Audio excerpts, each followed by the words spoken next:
안녕하세요. 결혼한 지 올해로 6년 차, 3살 난 딸아이를 키우고 있는 30대 여성입니다.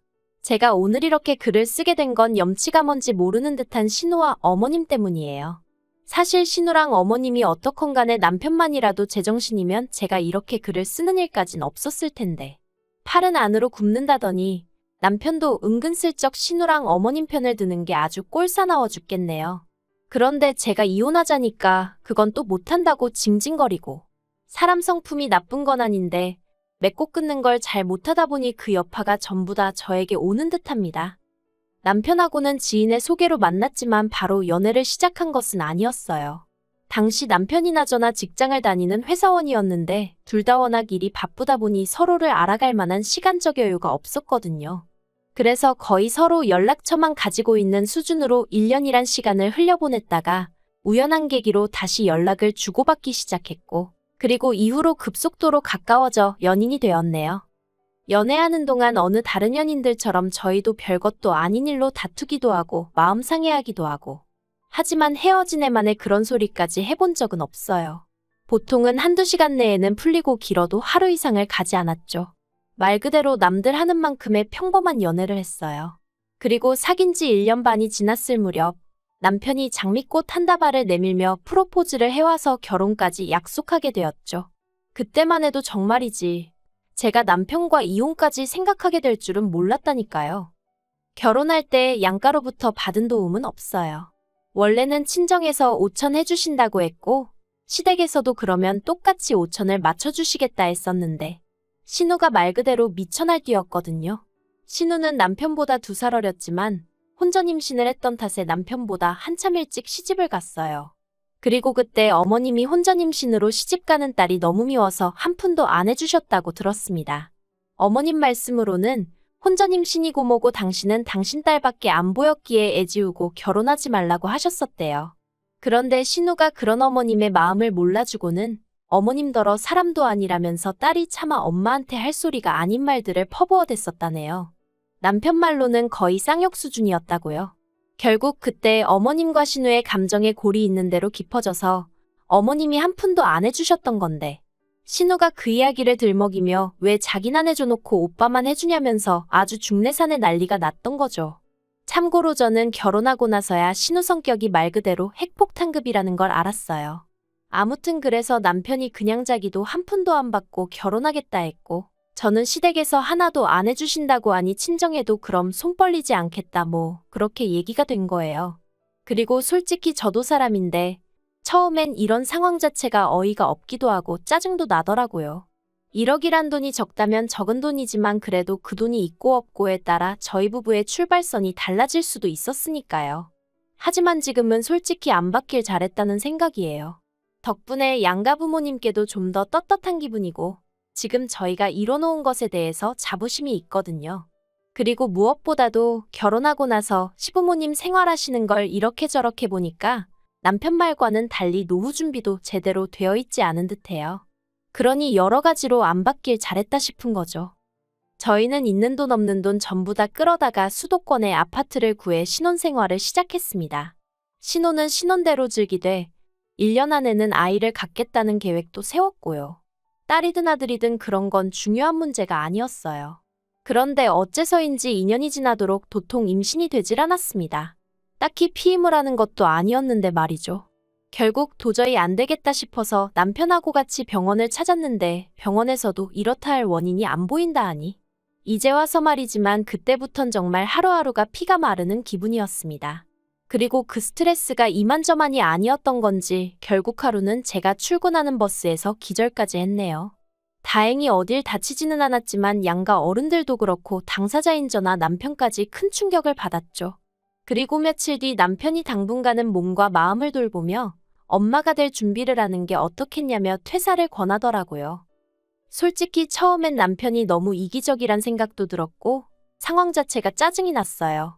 하지만 남편은 정말 제가 걱정돼서 꺼낸 이야기였다는 걸 알았기에 결국 남편과 상의 끝에 저는 퇴사를 했습니다. 이후로는 집에서 잘 자고 잘 먹고 돌이켜 생각해보면 사회생활 시작한 이후로 그렇게 늘어져 있어 본 적이 없었던 것 같아요. 아무튼 그리고 정말 놀랍게도 저는 퇴사 3달 만에 임신을 하게 되었습니다. 그리고 눈에 넣어도 아프지 않을 딸을 낳게 되었죠. 자식을 키우는 게 쉬운 일이 아니라는 건 이미 너무 많이 보고 들어서 알고는 있었지만 그래도 말 그대로 장난이 아니더라고요. 누가 애만 봐준다고 하면 그냥 차라리 하루라도 빨리 출근을 하고 싶은 기분이었달까요? 그리고 아닌 게 아니라 혹시나 하는 마음으로 어머님께 물어본 적도 있어요. 아이를 봐주시면 매달 200만 원씩 드리겠다고. 평일에만 좀 봐주시면 안 되겠냐. 하지만 어머님이 정말 단칼에 거절을 하시대요. 너희 자식은 너희가 키워야지. 왜 남의 손을 타려고 하냐면서 말이죠. 이땐 좀 서운했어요. 언뜻 듣기로는 신혼의 첫째를 한동안 키워주셨다 들었거든요. 하지만 남편 말로는 그때 신혼의 애를 돌보시면서 여러 가지로 고생을 하셔서 저렇게 진저리를 치시는 거니 저더러 이해를 좀 했으면 좋겠다고 하더라고요. 그래서 저도 더는 말 안 했어요. 그리고 뭐 또 딸하고 며느리는 좀 다르잖아요. 아무튼 이런저런 우여곡절을 거치며 어느새 1년이란 시간이 흘렀고 저희 애 첫돌이 막 지나고 나서 신혼에도 출산을 했어요. 신혼애의 경우 그러니까 둘째였죠. 그런데 그게 화근이었다고 해야 할지. 신우가 자꾸 저희 애랑 자기네 애를 비교하기 시작했거든요. 그리고 그 비교라는 게 누가 더 예쁜 애 똑똑한 애 이런 게 아니라 자꾸 불쌍한 척을 하는 거예요. 일단 저희 애 같은 경우 워낙 양가에서 기다리던 아이이기도 했고 그렇다 보니 여기저기서 받는 선물 같은 게 많았어요. 그리고 특히나 친정에서는 첫 외손녀라는 타이틀 덕분에 친정부모님께서 애가 어려서 나중에 기억도 못한다는 제 이야기에도 불구하고 그저 당신들이 좋아서 해주는 거라며 좋은 브랜드에서 오시며 장난감이며 많이도 해주셨어요. 하지만 신혼에는 사정이 저희와는 달랐거든요. 일단 당장 시부모님도 가뜩이나 벌이도 마땅치 않은 데다가 시매부도 탐탁치 않아 하시는 상황이었는데 그 와중에 신우가 둘째를 낳았다는 걸 이해가 안 된다는 식으로 표현하셨어요. 그리고 시댁 형편이 넉넉한 것도 아니다 보니 뭐 크게 해주시는 건 없으신 것 같았고요.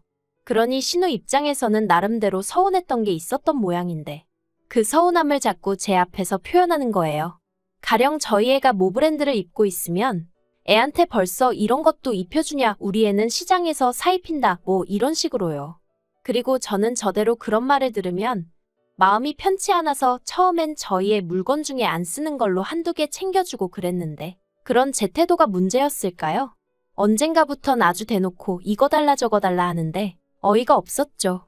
그래서 부담을 느낀 제가 조금씩 거리를 두기 시작했는데 이걸 가지고도 저희 남편한테 어지간히 징징거린 모양이 돼요. 하지만 결정적으로 제가 신우에게 질려버린 건 먼저 언급한 일들 때문만은 아니었어요. 어디서부터 어떻게 이야기해야 하나 싶은데 지난 설 어쩐 일로 시매부는 그쪽 본가에 간다 하고 신우는 애들만 데리고 친정, 그러니까 저한테는 시댁이죠. 아무튼 왔더라고요. 그리고 그때 둘 사이에 무슨 일이라도 있나? 잠깐 생각은 했었는데 아니나 다를까 얼마 지나지 않아 신우랑 시매부 사이가 좋지 않다는 이야기가 조금씩 들려오대요. 하지만 아무리 신우네 이야기라고 해도 엄연히 남의 집 가정사였던 만큼 남편에게 따로 뭘 묻고 그러진 않았어요. 제가 워낙 남의 이야기에 그것도 안 좋은 이야기면 더더욱 관심을 갖는 성격이 아니거든요. 그런데 알고 보니 시매부한테 여자가 있었다대요. 같은 회사에 다니는 젊은 아가씨라나 뭐라나. 그 아가씨도 제정신이 아닌 거죠. 저희 시매부라지만 참으로 별 볼 일 없는 유부남인데. 아무튼 그래서 시매부가 이혼하자고 그랬나 봐요. 애들은 자기가 키울 테니 재산만 받고 이혼해달라고요. 그런데 신우가 자기 재산 필요 없다고 애들만 달라고 했대요. 양육비도 안 받겠다면서요. 솔직히 그 이야기 듣고 어이가 없었어요. 재산이 애들보다 더 좋다 뭐 그런 건 아니지만 도대체 무슨 생각으로 돈도 필요 없다, 애들만 달라 그런 건가 싶어서요. 요새 애들 키우는데 돈이 한두 푼 드는 것도 아닌데. 아무튼 그렇다고 마음 떠났다는 남자 붙들고 살라고 할 수는 없잖아요. 신우랑 제 사이가 그런 조언을 주고받을 관계도 아니고. 그래서 저는 아무 말도 안 했고 아무튼 그렇게 두 사람이 이혼을 했어요. 그런데 그 두 사람의 이혼이 제 결혼 생활에도 영향을 미칠 거라곤 그땐 미처 생각지 못했습니다. 신우는 결혼 이후로 계속해서 전업주부로 살았고 그랬기에 딱히 경력이라던가 내세울 게 없었어요. 그러니 이혼 이야기가 오가기 시작한 무렵부터는 정말 이혼하게 되면 뭘 해먹고 살아야 하냐며 이래저래 고민이 많은 눈치였죠. 그래서 한 번은 보다 못한 제가 지나가는 말로 기술이라도 배워두면 좋지 않겠냐니까 어느 세월에 뭘 배워서 돈을 버냐며 오히려 짜증을 내대요. 좀 황당했죠. 기술도 없고 경력도 없는 자기를 그럼 누가 써줄 거라고 생각하는 건가 싶어서. 하지만 평양 감사도 본인이 싫으면 그만이라고 그냥 무조건 싫다는 사람한테 제가 무슨 말을 더 하나 싶더라고요. 그래서 저도 더는 아무 말도 안 했어요. 그리고 다행히 얼마 후 신우 사는 동네에 엄청 큰 마트가 오픈을 해서 거기서 계산원으로 일을 하기로 했다대요. 그렇게 이제 그런 대로 정리가 되었나 했는데 신우가 계산원으로 일한 지 한 달이나 됐나 싶은 무렵 때려쳤다는 소식이 들려왔어요. 자기가 아무리 계산해봐도 시간당 10,000원 받아가면서 애들 키울 돈을 못 벌 것 같아서 관뒀다고요. 어이가 없고 기도 안 차대요. 하지만 신우는 계속해서 이렇게는 못 산다며 말 그대로 지 잘났다고 떠들어대더니 이달 초 자기가 밤에만 일하고 대신 한 달에 400만 원씩 받을 수 있는 일을 찾았답니다. 당황스러웠죠. 어떤 일이 밤에만 일을 하는데 400씩이나 주나 싶은 게. 그리고 이내 안 좋은 생각이 들어서 저랑 남편이 신우를 붙들고 도대체 무슨 일이냐 몇 번이나 물었는데 입을 정말 딱 다물고 죽어도 말을 안 해주는 거예요. 한다는 말이라곤 남 부끄러운 짓은 안 한다. 합법적인 일이다. 아니 다 큰 성인이 말을 안 해주는데 저희가 뭘 어떻게 할 수 있었겠어요. 결국 뭔지도 모르면서 말려도 보고 화도 내보고 그러다가 결국 두 손 두 발 다 들었죠. 그리고는 이달 초 시부모님한테 연락이 왔습니다. 기니할 이야기가 있어서 그렇다며 남편하고 오라고 하시더라고요.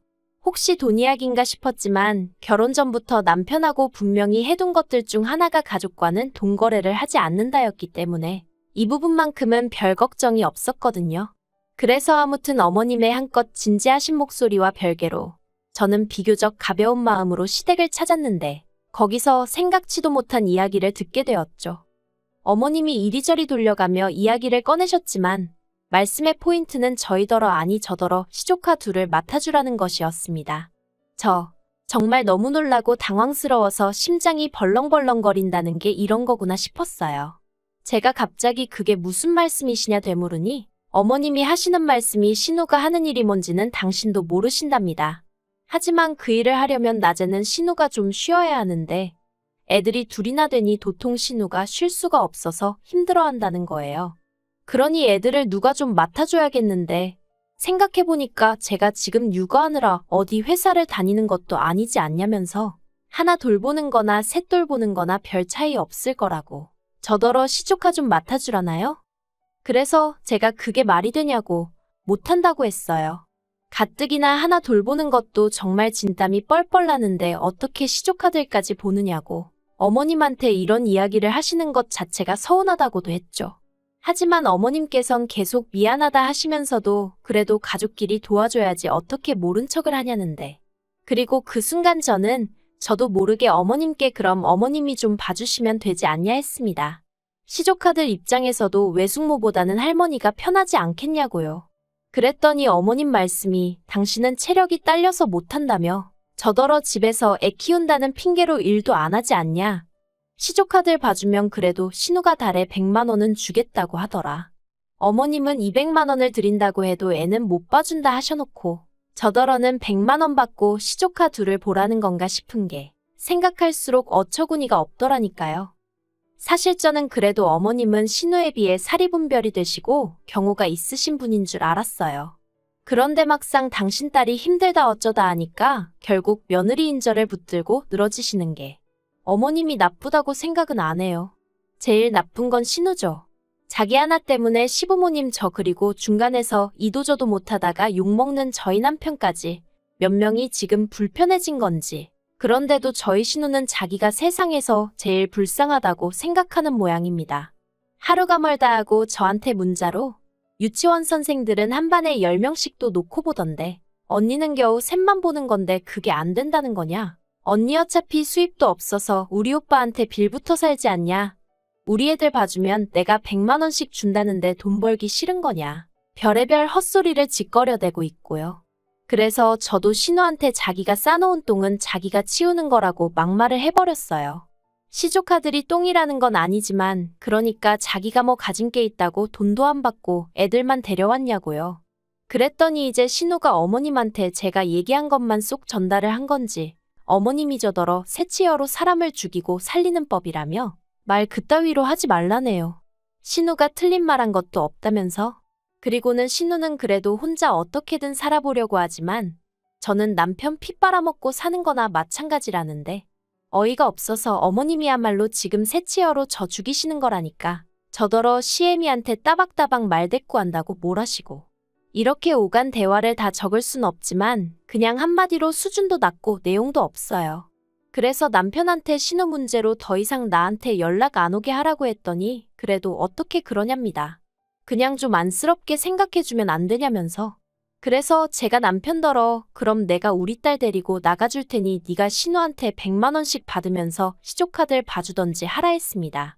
그리고 핏줄들끼리 한데 똘똘 뭉쳐 살라고요. 그러니까 남편이 그런 뜻은 아니었다면서 자긴 저나 저희 딸 없으면 못 산다나요? 엄청난 사이다도 아니고 솔직히 당분간 해결될 문제가 아니라는 건 알아요.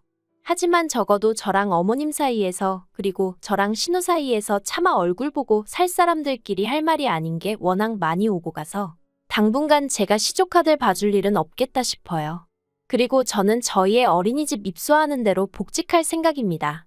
그러면 자기들도 더는 저한테 어떻게 삐대보려는 생각은 못하겠죠. 신우가 꼴 보기 싫고 확실히 정리 못하는 남편도 짜증나지만 그렇다고 이혼해버리면 졸지에 저희 애는 한부모 가정이 되는 건데 그럴 순 없겠다 싶어서 제 나름대로 현실적인 해결 방안을 찾았다고 생각해요. 이렇게 별꼴을 겪어보니까 상상했던 것처럼 속 시원한 결말을 내기가 쉽진 않네요.